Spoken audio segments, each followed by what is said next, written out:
Hi everyone, welcome back to my channel. Welcome to Talkinsen. It's me, Ogechi. Welcome, your favorite Talkinsen, or person that talks sense into religious, social, spiritual matters, and anything in between. Also have some fun show events and stuff like that. If you want to know more about Talkinsen, please check out my channel. So, lately I've done like two videos that talks about particular issues in life, but I haven't posted them yet. But I'll soon post them. So in the meantime, just in case I do manage to post this during Christmas or before New Year period, Happy Christmas, Merry New Year, or Merry Christmas, Happy New Year. So whenever I post it, seasonal greetings to you.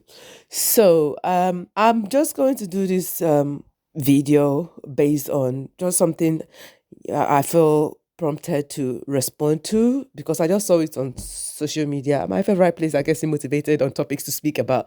There are plenty of topics to speak about every day, but there are certain ones where it's literally heavy in my spirit to speak and speak life into that I choose some of those things to speak about. And this particular one is regarding people of the Igbo tribe because I'm seeing slowly some, not all of the all, everyone, but a few places where you are some people, some social media speakers or influencers, however you choose to speak, see them, maybe bring up about issue about tribalism and other issues in certain places in Nigeria and also certain industries. For this lady, she spoke about what she described as, I would say perhaps what she describes as gatekeeping in entertainment industry, particularly in music she was referring to. So I just thought to touch on it and just to speak a little bit about it. Please, I do not know anything about Nigerian music industry, but the little I do know and the wisdom I do have, I'm going to share. It's only those that who are advised are the people that are able to take correction. But if you think this is not palatable to you and it's also not making sense, don't worry, it's not for everyone, but this is just me making sense of everything that I have seen thus far, and I think it's still going to happen and continuously happen. Considering she's mentioned the entertainment industry, I will sort of start with that, but before that, I want to start with my own story so that I can lead you through. So, in this particular topic, I'm just saying I'll put it as title as critiquing Igbo people and their behavior. Now, before I start, please, I do not by any means stretch of imagination say there is no tribalism against the Igbo tribe. But one thing I will never stand to accept, even when people have said it, is to say we are the minority. We are not the minority in Nigeria. Perhaps when you're comparing it to the three key bigger tribes like the Hausas or Yorubas, you may think you are more smaller in number, but there's no way that makes you a minority. Okay, a smaller in number doesn't make you a minority. It just means that you're smaller in number in terms of perhaps geographical base and also the way other tribes give birth is not the same way you give birth. Perhaps it's something to take pride in rather than take it as a form of minority that in a way describes some level of inferiority. So let's start my critique by telling you a story, a little bit of story about myself interacting with the Igbo people. First of all, please, I'm not speaking as someone that is born in the diaspora, grew up in the diaspora only. I'm speaking as someone that has experienced both words, both growing up in Nigeria and also here. So I grew up in Nigeria in the Igbo land, and yeah, it was a great experience with different experiences. Some of them still makes me laugh, and I must say, today there are things that are still keeping me happy. And when I'm sad, even here, I'm living abroad, things I remember from home makes me happy and brings go to me. Yeah, and keeps me going. So I really do enjoy delving into so much about our culture, and I love it to bits. However, I think there are some mindsets I'm seeing being generated, which I find it very, very, very um, difficult to accept because I've seen those who, at least living in the Western world, I've seen the people that have had this minority, they have always placed themselves in the begging background, like you. Like they have to make you feel guilty for them for you to do something for them, and I don't want us to become like that. That has never been a way I grew up in. I grew up on owning and being your own, and that's what I saw people do. However, I think in the way that sometimes people criticize themselves and critique themselves can actually put a dam on the view of you as a person, you as a community, you as a tribe, you as anything relating to the identity you portray. So let me begin. First of all, as I mentioned, I grew up in the Igbo land, but let me start here where my most of my interaction were not truly everything Igbo, but it was quite Igbo in a way that I was participating in the Igbo culture here in the UK and was part of the community group that we have here, which I would say I'm grateful to because it allowed me to make friends, allowed me to know people, it allowed me to continue practicing my culture, but most of all, it allowed me to know other Igbo culture because all I knew is from where I come from. But it allowed me to see how other people practice, although most of those cultures were dominant from Enugu or Anambra side. But I enjoyed it because I saw how they celebrated the Igbo as well. It's not that it's not known uh, widely in the Igbo land. It's just a case within my own state, we celebrated a little bit differently. So, for example, where people celebrate Iwaji, for us, most of our key celebration is Ofure. So, if you know where I'm coming from, I come from Imo State. So, that's the one of the key differences I would say. Um, Although Iwaji is known widely, but I don't think it was something that was in my own experience, was very forward in experiencing. All I know was of Owerri, anything Owerri. So I knew. So now taking that mindset, coming here, so I'm very proud of my identity. It's still my thing that gives me confidence to present day. So the critic are going to start with my own story. First of all, so my first interaction with an Igbo man came after university, terms of employment, and I'm going to do criticize on different aspects. One is employment, two is identity and culture, and three is in the way we handle some businesses, which I don't know too much about, but just based on personality and behavior. As I mentioned, mostly judging from my own experience, I will tell you where it may look like. And this critique is not always necessarily negative, but rather I want you to open up your eyes to see the other aspects of life that you have not really thought about yourself than looking at to other tribes. Because as I mentioned to you, they know not, like if you think, I mean, I'm saying if you think the Nigerian government cares so much about what you people think, only when it affects their pocket, my dear, forget it. Or yours is your own. So therefore, you need to stand gidiwa and stand your own ground in majority of ways. Again, not to criticize the Nigerian government, but this is my own what they have portrayed through various experiences and issues brought about by people of your tribe on the table. Rather than addressing the issue, they address the person addressing the issue. So take that as an example. So let's start. So my first employment, uh, it wasn't with an Igbo person. It was general employment everyone gets. But then when I went left school, I did struggle a little bit finding paid work in the year of graduation, which majority of people experience. So in that midst, my mom told me about this Igbo man is opening up a shop somewhere around where we lived, and she has told him about me, and he's happy to have me in his shop to help out. So granted, I went. He liked me, and he said, "Okay, I can work for him, no problem." So I worked for him. Unfortunately, me being young and not too knowledgeable about employment responsibilities and stuff like that, did not get a signed contract, although I did ask for it. I did not get a signed contract. I asked him multiple times. He didn't give it to me. I asked him for a contract for the employment so that I know exactly what it is. From week one, I started asking him for a contract, but he didn't give it to me. He still kept playing it off. And I worked for him, and I was paid cash in hand in that situation. However, the agreed payment that he said he was going to give me per hour wasn't the payment that he was giving me because he paid me weekly. And by the end of the week, he paid me, let's say, half of the price of what he said he was going to give to me. So I wouldn't call myself naive because I did ask him multiple times. The thing is, I didn't have the power or the knowledge of exactly what to do because at that time, it kind of choked for me that time. I was pursuing a modeling career at the time, and that required me traveling a whole lot to London.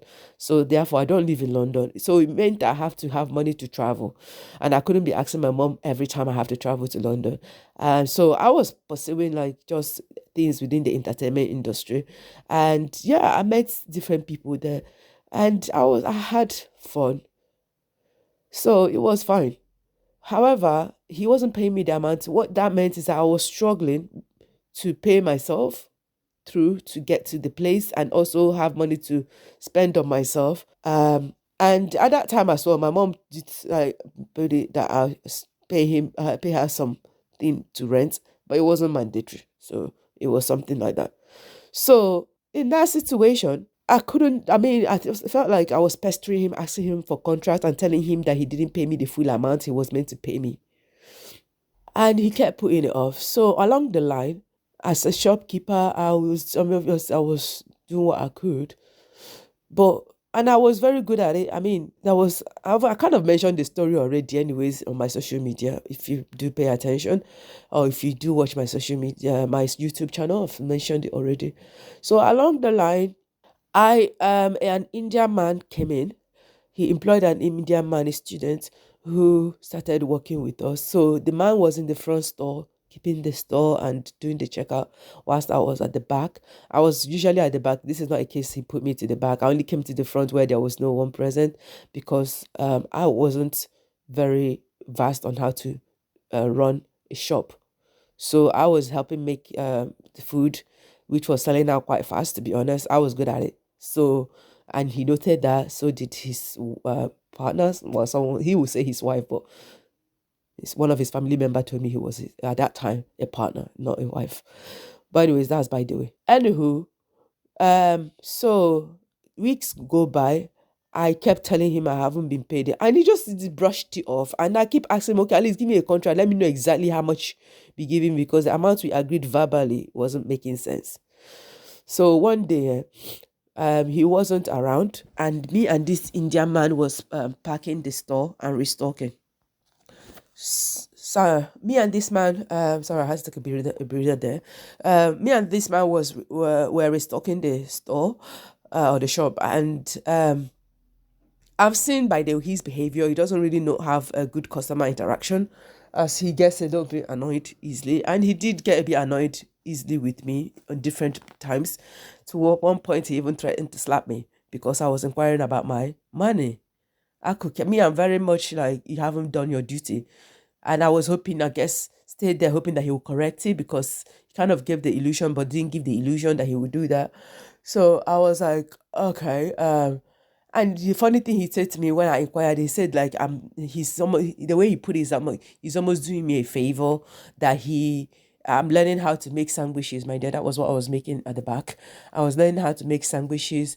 Pizza people that make pizza, they get paid £1 per pizza. Asha. Lie they tell. But anyways, at that time, there was a pizza person people next to us. I didn't go inquiring about that. I was like, that's stupid. It made no sense to me. All I wanted is my money. So basically, he was indirectly trying to intimidate me to silencing my mouth. But if you know, I mean, Talkinsen says it all. I don't I don't get intimidated by silencing.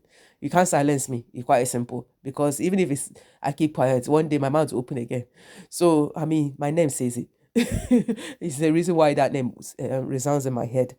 So I said to him, I need a contract so that I know exactly how much you're paying me because you're not paying me enough money. You're paying me almost half, if not half, less than half of the price that you meant to pay me on a weekly basis. And my people, I was working full time. Came when the shop opened. I closed when the shop closed, about 5:30 or so. So I came about 9 o'clock. I closed. So you think about minimum wage like years ago at that time.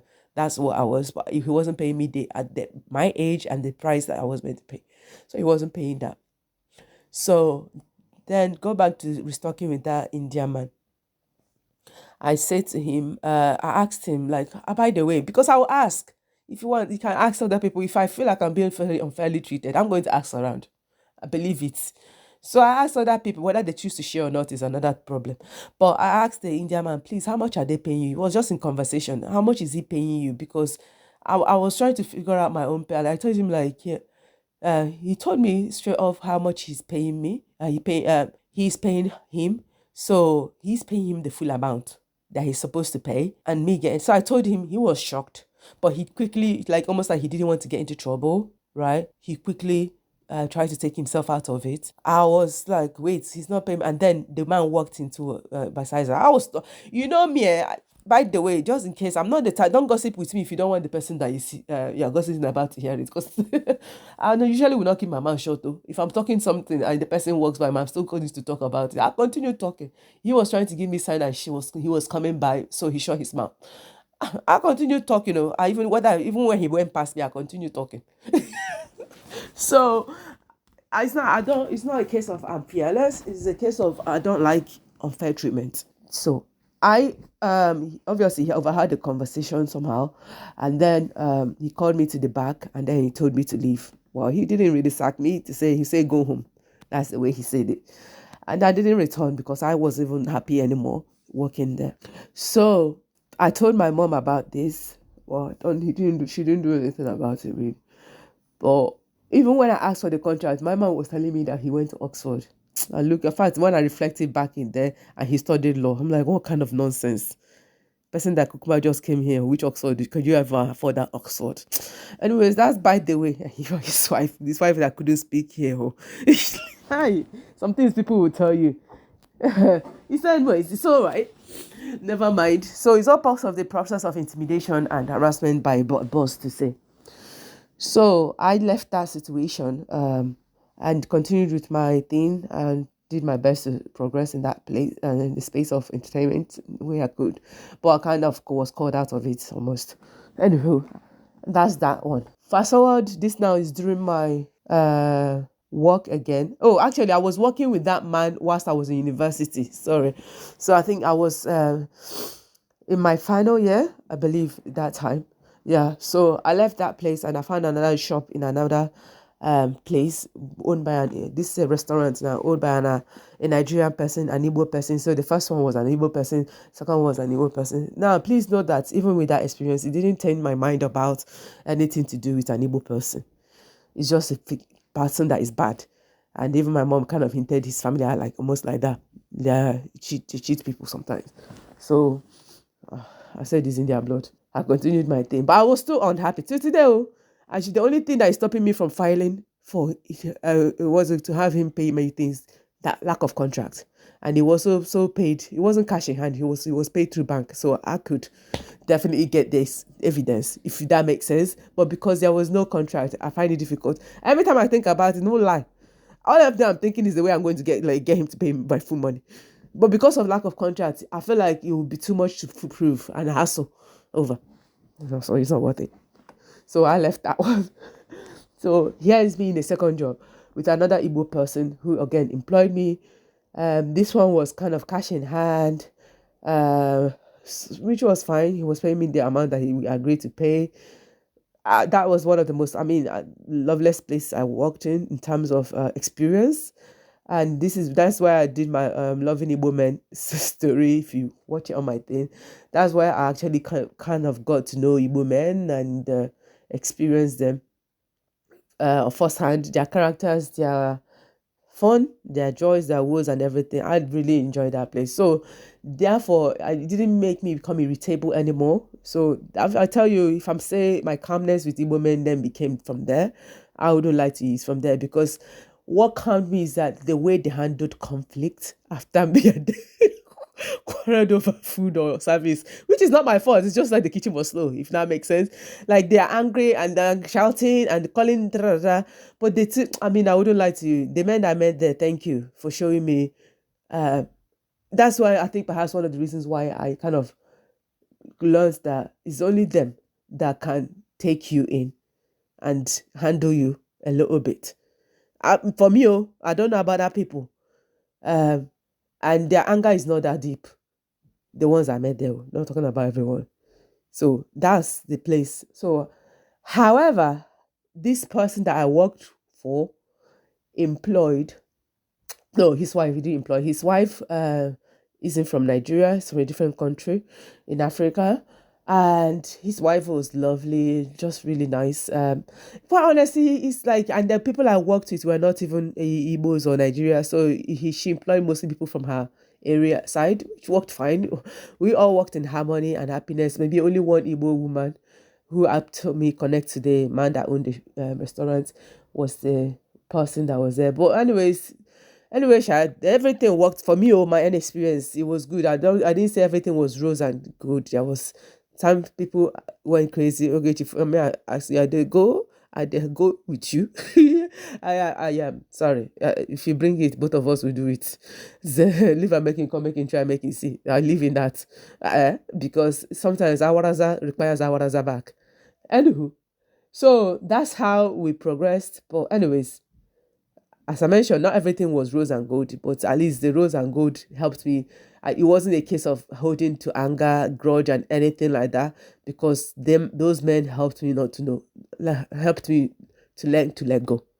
Just by their character, they didn't have to say anything to say no, just by their thing. It was really good. And it came a time where a customer who is not from Africa, Nigeria, I think that one was a mixed race, and came with her boyfriend no, her boyfriend was a mixed race, she was a white woman.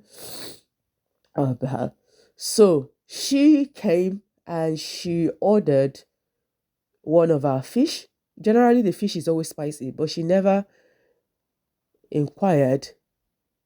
I thought whether she inquired or not, I don't think she inquired about the level of spiciness that she wanted, because the fish in itself, it wouldn't make sense really plain like that, you know. That's how it's usually made. So that's what the boyfriend required. The boyfriend being mixed now, who think he can handle it, but sure. I mean, obviously they're not. Anyways, let me not say my mind. Anywho, the food came out, and then the man complained it was too hot. The girlfriend complained it was too hot for them, and they couldn't eat it. And they asked for it to be returned back. So the woman, who is the wife of the restaurateur, rather than correcting and resolving the issue with the person, decided to take it out on us, the waitresses, and made us redundant on our pay on that day. So she communicated with the husband, although the husband wasn't there when that happened. I know she had her see her communicate that with her husband, I believe. Now tell me, how is that fair? So the cost of a wrong order for the customer who did not make a specification exactly of how, we are not the cook as well, meant that us the waitresses had our money deducted. Now again, another unfair treatment. But as I mentioned, that place wasn't so bad, so at least they paid me the amount they were meant to pay me. Just on that one occasion, they deducted our pay instead of it taking it on their hit. Imagine the small amount waitresses get. So now, what brought me to this story is, first of all, management of business and people, customer service. If you have a good customer service and ability to manage both staff and others alike, I don't see a reason why you cannot compete with any other business in a large scale. Whilst I'm happy I'm seeing a lot of Nigerian thing pop up, but still all on a small scale. Only, okay, since we are doing tribe, since the person mentioned was alluding to tribe, only those with of other tribe have been successful continuously for a number of years, expanded beyond 1, 2, 3 restaurants. What does that tell you? Good. So that's the first thing I want you to reflect on. Is it a case of pointing the finger to other people, or is it how you manage your own staff? Or let's say if you focus on managing people that are from your tribe, is it about your customers? Is it how you manage financially things that happen? Because that cost, in no restaurant have I seen the cost being put on the waitresses. Because again, another issue with this one, again, lack of contract. But to me, I didn't mind that time because I mean, I was like, I just needed money. Do you get? So in that situation, I didn't because the other person didn't give me contract. Asking for contract, I did mention it. I remember maybe once or there's something, but at the beginning I asked him his contract, but it was just based on that verbal agreement. At least the person fulfilled their verbal agreement. So in that situation, that's where who do we then blame? Do we blame other tribe or do we look internally to look at our own behaviors on how we behave to each other or how we handle our own staffing, our business management? So that's the first critic. So look inwardly. Sometimes before you point fingers to others, look at what you're doing wrong that is not working for you. Finally, after graduating, I used to support, I mentioned that I joined a community group. I'm part of a community group. I mean, because my mom was part of it, so it was kind of a good thing. Also, I was part of it that said Didimo culture and stuff like that. So after graduation and stuff like that, I started working a little bit, and I was still helping out. And at that point, I started helping with training the youths to like in terms of cultural dance and just doing all those kind of art and culture things with them. So supporting, making sure I train them up to dance on for the events that we have for the year, and we had the opportunity to also do outside events out of the culture thing because someone was able to invite us to do a dance for them. So that was good. So imagine, I'm just telling you about the different ways that you can contribute to your community, but they're not really helping you. So after that, I left a little bit, and then they were looking for someone to again teach their children how to dance and to prepare the children for the events. Now note that this has always been done voluntarily for a number of years. But after a reflection and sitting down on how long it takes to prepare these children, the facts and the things that I had to do, even when I was training, some of the things I had to manage and stuff like that, I'm like, this thing is not for free. This thing is difficult to do. I know they have been doing it for thing. I'm like, no. So I told my mom, if they want me to help them, please, this time they have to pay me. And they don't have to pay. They have to just give me just a certain amount and I tell you, this is the number of amount you're going to pay me per session. I train these children, and this is the number of weeks I think I would need in preparing them. Because first of all, you have to prepare them because some of them, and most of them, if not all of them, were not Nigerian. And even if you're in Nigeria, they never really did anything that way.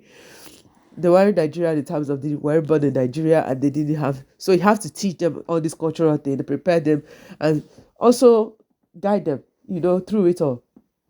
So in calculating the cost of labor, I told them they have to pay me. So my mom presented the issue thing to them. She told me that they were arguing over paying me. Is it not the seed? Well, ask them how it's going down. So they said no to it.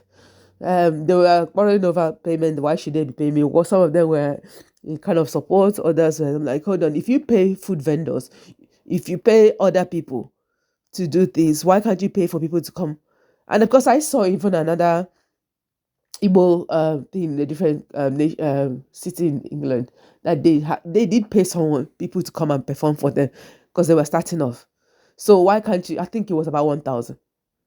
Notice, all I was asking was even something below £100. So they said no. I was like, why we?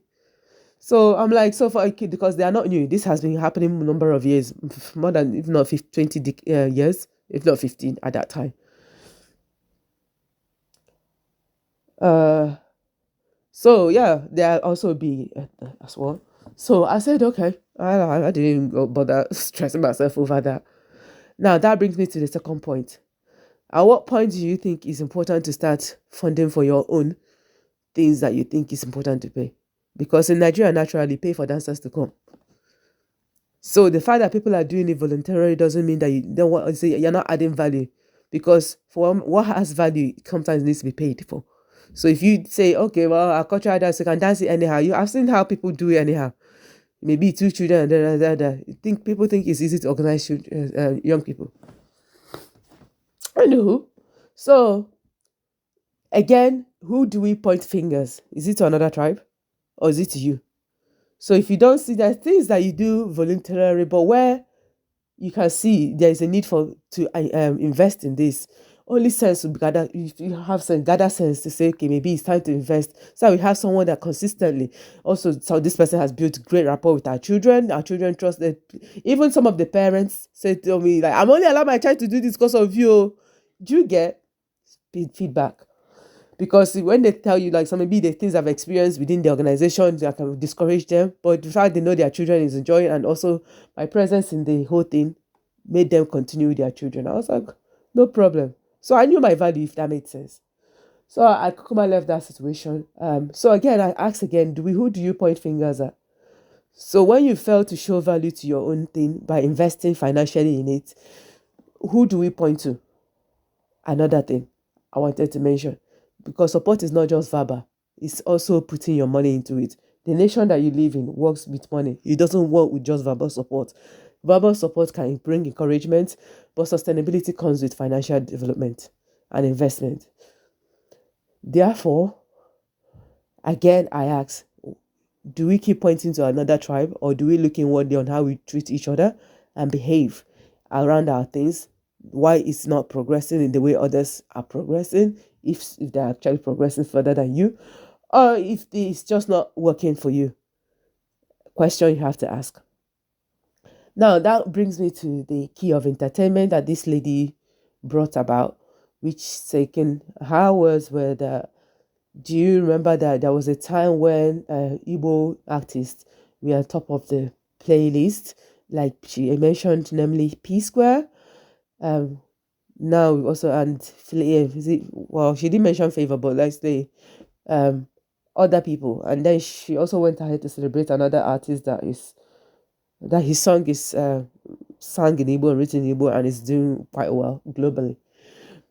So in her eyes, she felt like the other tribe, so precisely, I think she's simply referring to the Yoruba tribe. Let me know, shy is speaking it.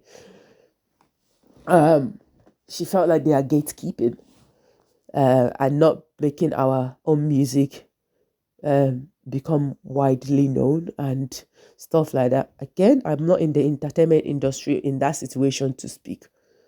However, based on my experience, I then reflect on, is it that these people are gatekeeping, or is it that you haven't learned and mastered the art of expansion that is sustainable, repeatable, and progressive? So, this is what I'm talking about. And the ability to support your own financially. That doesn't mean that you cannot have palette for other people's. I listen to anyone and everyone. Anyone that knows me, as long as it sounds good in my ears, I'm listening.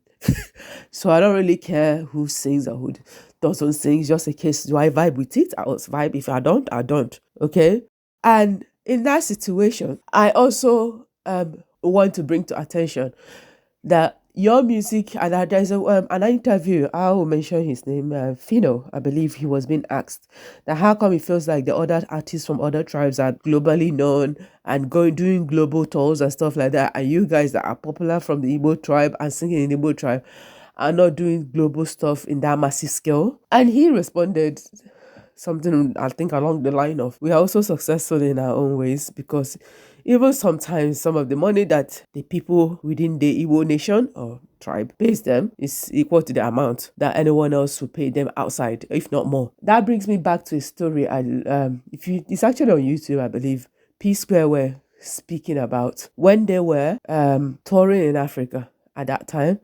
People were giving them or pricing them something around 1 million in dollars. That was the amount of pay. This is, remember when they were big and stuff like that at that time. $1 million to perform and uppers and stuff like that within in the African continent. However, when they've been called outside, people are giving them something like maybe 200, 500 to pay, not even 1,000, like almost like, I think they were even thinking of him in the hundreds to pay. Or sometimes, yeah, 500, maybe 500,000. So, or something like that. Something lower, if either in thousands or in hundreds, but it was much lower and they felt so insulted by it. Thus, they didn't really entertain outside entertainment like that. I didn't see them doing any big thing outside like that. Therefore, it communicated that perhaps it's only your own people that will treat you well. But then again, the question then asks, how did the Nigerian music industry breakthrough worldwide that is now taking over. So let's start with African Queen, because to me that's the first song I knew everyone, whether African or not African, were singing and playing on the streets. I can never forget how prideful I felt when I walked on the streets of in the city I live in, and people were playing the music in their car and just vibing and jamming to it. And then when Oliver Twist came out as well, so let's say Two Face at that time, and then he was the first one to receive like that international award. In my, at least based on my own generation, I'm not talking about maybe people that came before him, but based on my own generation, that's what happened.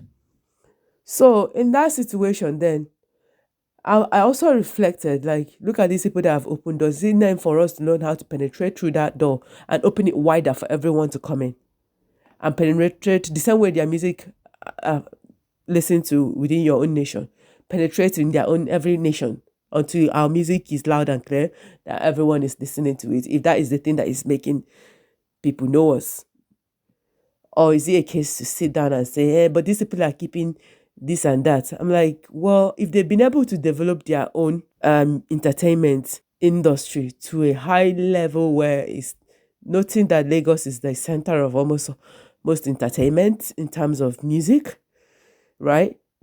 Is it a case of then learning how to build that relationship that opens doors?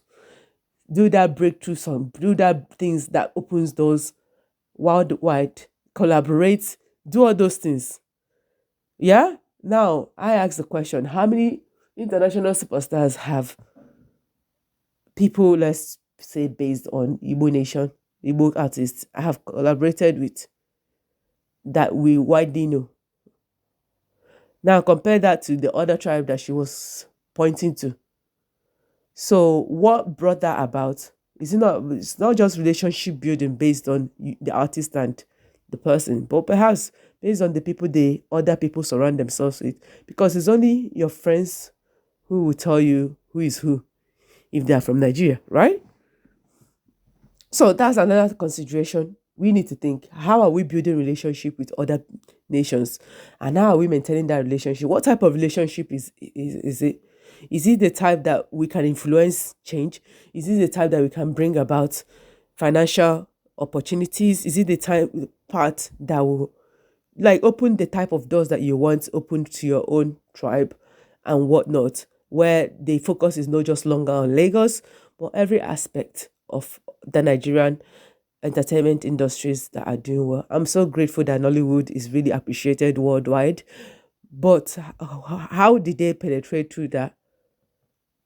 That it doesn't matter who produces, as long as at least it's in English, many people will watch.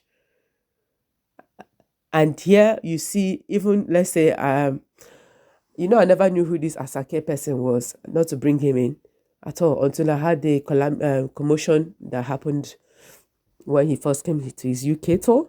Can I ask you yourself, that is a Flavor fan or Igbo person fan, eh?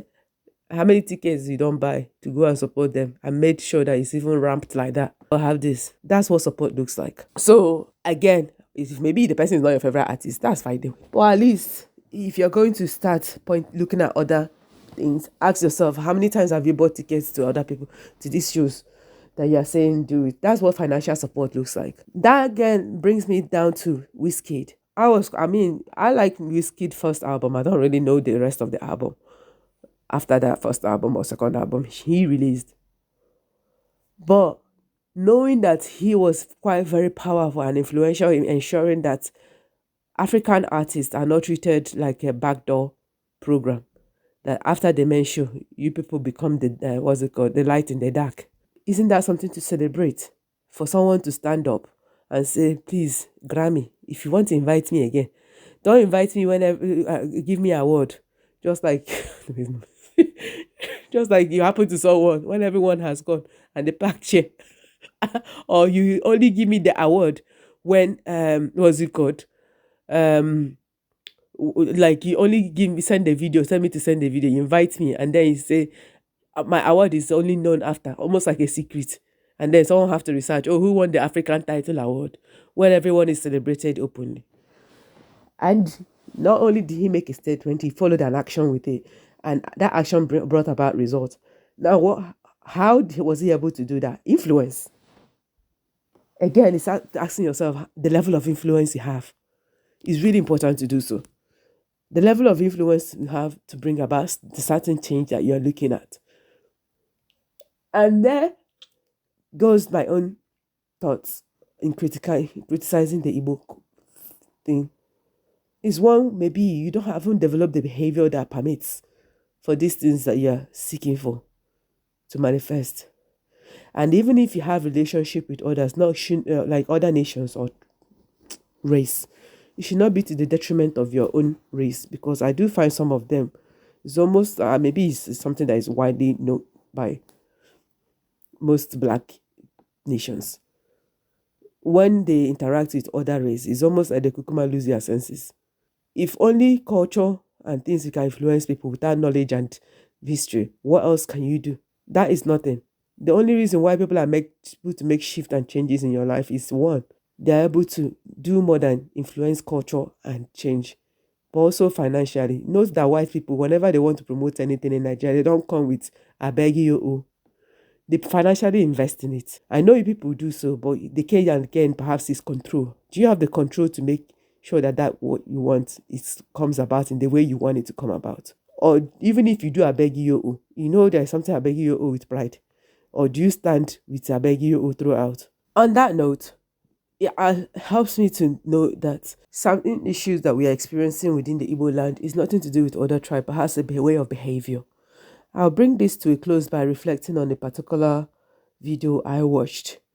It was a short video where this woman came into a church, and by kneeling down, you can tell she's a Yoruba woman and it's a Pentecostal church. By kneeling down and bowing to every almost perhaps people that she saw as elderly and every other person, maybe senior in the position in the church, she first of all greeted them by genuflecting and greeting, and then before coming back to her seat. And the person that was showing that the video, you can tell that he's find it distasteful and maybe thinking, what the heck is that kind of needed? Now I find it so interesting that this woman is able to do this comfortably, happily, with no care in the world, whilst you have your feminist Chimamanda, to be precise, who has openly said that I will not bow if other men are not bowing. So in what way are you respecting the culture? Oh, if I go to a place, and it was almost like in her book, she's trying to equate herself to certain things that I don't even make sense. I mean, let me not speak about my thoughts about her. But based on what she said, I'm like, so if you go to a nation where only women bow, would you also not bow? Let's say for Saudi Arabia, for an example, where, like, for example, it's only women that wear scarf, and they tell you for your own, you have to wear. Would you also say no? Question. So how are you more willing? Perhaps how would you be more willing to obey other nations' rules, but for your own, you have to argue against it, argue about it. But yet you guys highly celebrate her without noting some of the foolishness that comes out of her mouth. I said it. If you want to deal with it. Because the fact that someone is intelligent and knowledgeable doesn't mean that everything that they do and say equates to a behavior that should be emulated. Feminism is not stupidity. Even feminists that even travel to these other countries also learn to obey their laws. It's called humility and obedience to law and whatever tradition that they do. So if she goes to an Igbo land and she sees other women bowing and genuflecting to their men in greeting, or perhaps to their king in greeting, she believes that she needs to stand and also shake hands with other men who may own their own way of greeting is to shake hands and maybe do a little bit of bowing in the head. Now think of it. What kind of behavior is she promoting to you guys? Once again, I ask, is it other tribe or is it you? What behaviors have you tend to permit and allow just in the name of this person is famous, or if you think he's intelligent, or because this person has a family background that you think you can attain? Respect is reciprocal. So how you choose to communicate your culture and knowledge to others is what matters. So again, the critique in this situation is, how are we presenting ourselves and how are we supporting our own selves in our own nations, in our own devices, in our own way to say we are important. Our music matters, our culture matters, our intellect matters, our language matters. If you train up your child to learn not to speak in Igbo, who are you then to point fingers at other nations who have allowed their children? I know not all of us, not only us, say to children, do no vernacular here. But if you are the type of person that have trained your children not to speak in Igbo, what grounds do you have to criticize in other nations that have been able to use their language to penetrate through the world with music? Thank you. So maybe the fault is you. So always, first of all, start with yourself as a default of criticism. How are you running your own ship? And then, before you look at the wider context, I'm not saying that you must judge everything based on your own situation, but at least in certain things, before we speak and criticize other nations and other tribes, before we point fingers, we must look at how we are looking and presenting ourselves within our own self before how we present ourselves in our own nations, in order to other nations. So again, let's be more self-analyzing, okay? Business is business no matter the tribe. You don't treat business based on tribe. You treat business based on business principle. Perhaps favoritism can come in based on knowing person. We know it's not my life, but that favoritism should not draw you to a place where your staff are not happy with you, your people you have not paid. And that even brings me, I forgot to mention this system of apprenticeship, of Igbo apprenticeship, or Ibambo, or Ibaboy, whatever they call it, which I think is a system that has to be refurbished, even not remodeled, thrown away and restarted. Because that system, from what I can tell, to present, we are no longer in the present day where Jacob served someone for 17 years or how many years. We are in this a different economic system where it's pay as you go. Why is it possible that you as person that will have someone serve under you and you do not settle them? This is one thing. I find that system very exploitative. I don't care what the person did. Stole your money, did this, did that. An agreement is an agreement. Have things signed in contract. That's one thing I learned. And assure that it's fulfilled. If the person doesn't fulfill it, then they know it's written that this is what they are meant to do for you. That guilt will be with them. Rather than telling us cock and bull story. He say, she say, they say, I heard. That's not going to help you. I call that system at this present very exploitative. I said this to my mom and she was arguing against it. I'm like, make it make sense. 7 years of service and you choose not to settle the person, and you choose to settle the person any amount. There has to be a stipulated minimum amount anyone can be settled with. For that number of years of service, 7 years is not as far now. Let's respect ourselves. By 7 years, don't you have a 7-year-old who may have done so? Haven't these people do great things at the age of 7? So, and then also, there has to be a stipulated contract of that, the amount that needs to be given. Minimum. It doesn't, whatever, depending on what type of service you are doing, whether in the market or whatever it is. But usually it's in the market, but I don't care. In the market space. So that they become less exploitative. I've heard stories of people where their boss cheated them, and because their boss cheated them, they decided to cheat their boss. So what kind of system then are you creating? You can be proud that this is the system that has worked and blah, blah, blah. But it's to whose detriment has it worked for? And I think this is another story I can tell another day. And when I mean refurbish and thrown away some of the practices within it, I'm not saying the whole system, but some of the practices within it. See that aspect of staying in your Oga's house. I think that needs to be even taken out. If you're serving your Oga for free, your Oga should even have a house for you people to stay.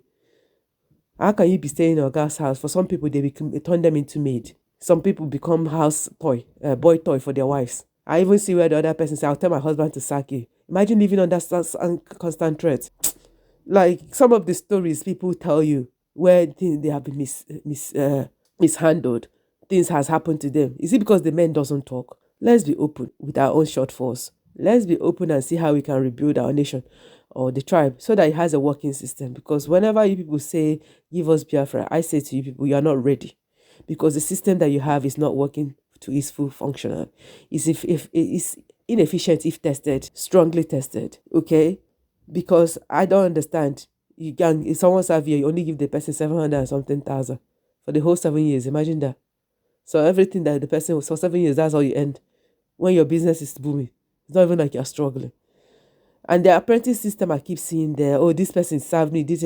I'm like, what kind of sense does it make? Even if you provide food and thing, there has to be stipulated in their contract that this is the amount I'll be taking for providing food and stuff for you. It is simple as that. If you want to keep the system, this is the amount I will take from your salary.